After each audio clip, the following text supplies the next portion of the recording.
എനിക്ക് സുഖമില്ലാതിരിക്കുകയാണ്. പറഞ്ഞാൽ മനസ്സിലാകില്ലേ? E D അല്ല, ഇനി ആരായാലും ഞാൻ വരില്ല, ഉറപ്പ്. അതെ, മാസപ്പടി കേസിൽ വീണ വിജയൻ എന്ന വീണ വെള്ളിയാഴ്ച ഇ ഡിക്ക് മുന്നിൽ ഹാജരാകില്ല. തനിക്ക് സാവകാശം നൽകണമെന്ന് വീണ തൈക്കണ്ടിയിൽ ഇ ഡിയെ അറിയിച്ചു കഴിഞ്ഞു. ആരോഗ്യ കാരണങ്ങളാൽ ഹാജരാനാകില്ല. റിപ്പീറ്റ്. ആരോഗ്യ കാരണങ്ങളാൽ ഹാജരാകാനാകില്ലെന്നാണ് വീണ അറിയിച്ചിരിക്കുന്നത്.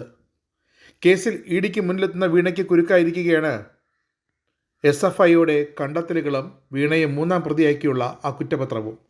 IT സേവനങ്ങൾ ഒന്നും തന്നെ ലഭ്യമാക്കാതെ മാസം തോറും വലിയൊരു തുക CMRൽ നിന്നും കൈപ്പറ്റിയെന്നാണ് SFIയുടെ റിപ്പോർട്ടിലുള്ളത്.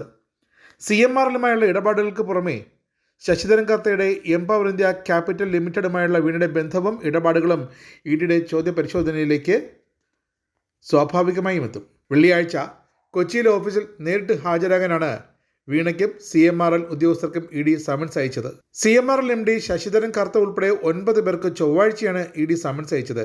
ഇ ഡിയുടെ കൊച്ചി ഓഫീസിൽ വെള്ളിയാഴ്ച ഹാജരാകാനായിരുന്നു നിർദ്ദേശം.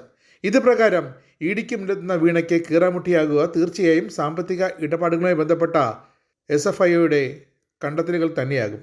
CMRL managing director SN Sasidharan Kartha, ഭാര്യ ജയ S കർത്ത, മകൻ Saranas Kartha, senior manager NC Chandrasekharan, senior officer Anju Rachel Kuruvila, chief financial officer KS Suresh Kumar എന്നിവർക്കുൾപ്പെടെയാണ് നോട്ടീസ്.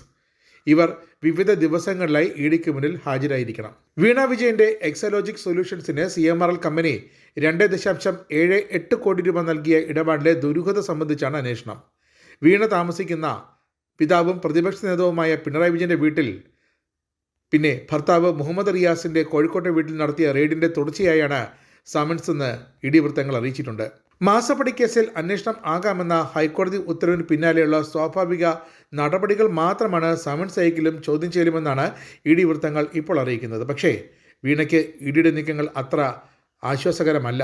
വ്യക്തമായ കാരണങ്ങൾ രേഖാമൂലമോ അഭിഭാഷകൻ വഴിയോ അറിയിച്ച് നിയമപരമായി ഹാജരാകൽ നീട്ടിവയ്പ്പിക്കാം. 3 തവണ വരെ ഇങ്ങനെ ചെയ്യാം. 3 സമൻസിലും ഹാജരായില്ലെങ്കിൽ വ്യക്തി ഉള്ളിടത്ത് വീണ്ടും എത്തി ചോദ്യം ചെയ്യാൻ ഇ ഡിക്ക് അധികാരമുണ്ട്. കസ്റ്റഡിയിലെത്തും മുമ്പ് കസ്റ്റഡിയിലെടുത്തും ചോദ്യം ചെയ്യാം. അറസ്റ്റ് തടയണമെന്നോ മുൻകൂർ ജാമ്യം അനുവദിക്കണമെന്നോ ആവശ്യപ്പെട്ട് കോടതിയെ സമീപിക്കാനും വീണയടക്കമുള്ള പ്രതികൾക്ക് സാധിക്കും. എന്നാൽ കള്ളപ്പണം വെളുപ്പിക്കൽ നിരോധന നിയമത്തിലെ കർശന വ്യവസ്ഥകൾ മൂലം മുൻകൂർ ജാമ്യം ലഭിക്കുക അത്ര എളുപ്പവുമല്ല.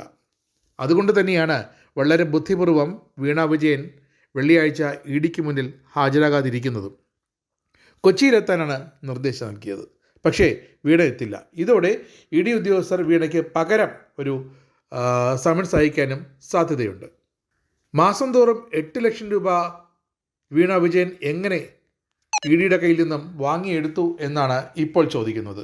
അതായത് CMRLന്റെ കണക്കുകൾ പ്രകാരം വീണ വിജയൻ ഇപ്പോൾ നൽകിയിരിക്കുന്നത് ഏതാണ്ടൊക്കെ 1.74 കോടി രൂപയാണ്.